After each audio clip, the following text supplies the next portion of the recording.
You're watching Wish TV, News 8 at 11 with Phil Sanchez. Welcome back. The NCAA has made some changes to its policy on how college athletes can profit off their name, image, and likeness. Les Morris is a professor at Franklin College as well as Indiana University and teaches a class on NIL. He joins us for our Unfiltered conversation. Les, good to see you. What are some of these new changes? Phil, the big change was a court case announced last Friday in Federal District Court in Tennessee by Judge Corker, and it essentially had to do with recruiting and when a collective could make an offer to a recruit. Previously, that there was sort of a dance that was done that the recruit could know how the school was doing in NIL, but couldn't receive a direct offer from a collective, which is a group of supporters that funnel money into a group, and then that pays out money to student athletes.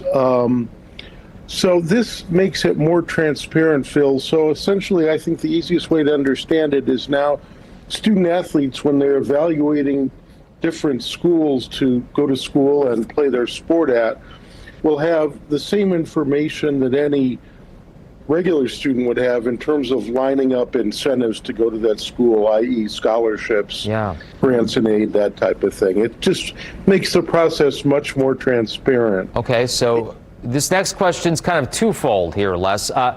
Why is this such a big deal for college athletes? And also, how far are we at this point away from athletes just being considered full-time employees of schools? We are not far away, Phil, at all from that happening. That train is rolling down the tracks and really has been, I'd say, since July 1, 2021, when this name, image, and likeness era began.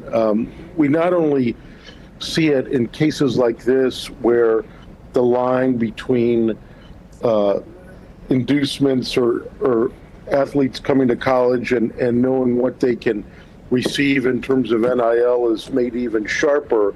But there are also simultaneously a number of court cases bubbling up that would certainly make student athletes employees.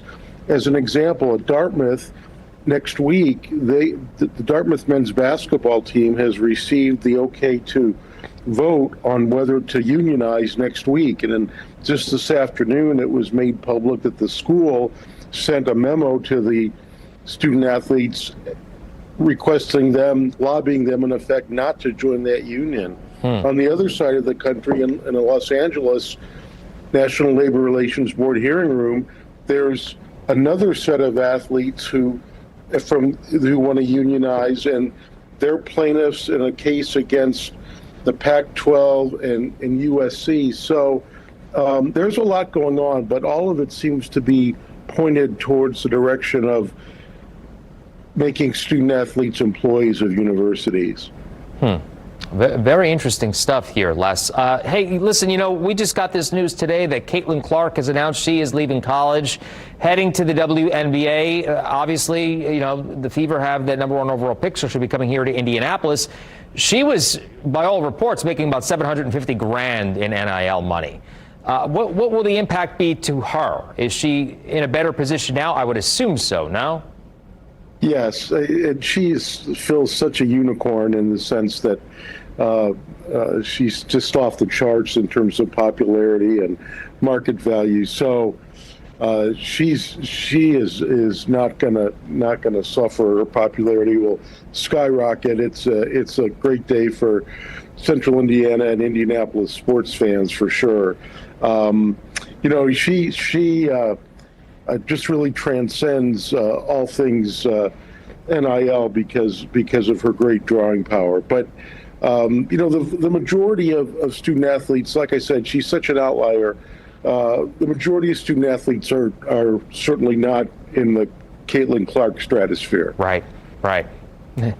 They all wish they could be, right? Right. Yeah. Exactly. Hey, Les, good to see you. Great conversation. We could probably keep going, but unfortunately I'm out of time. Thank you so much for coming on. We look forward to maybe having you on in the future.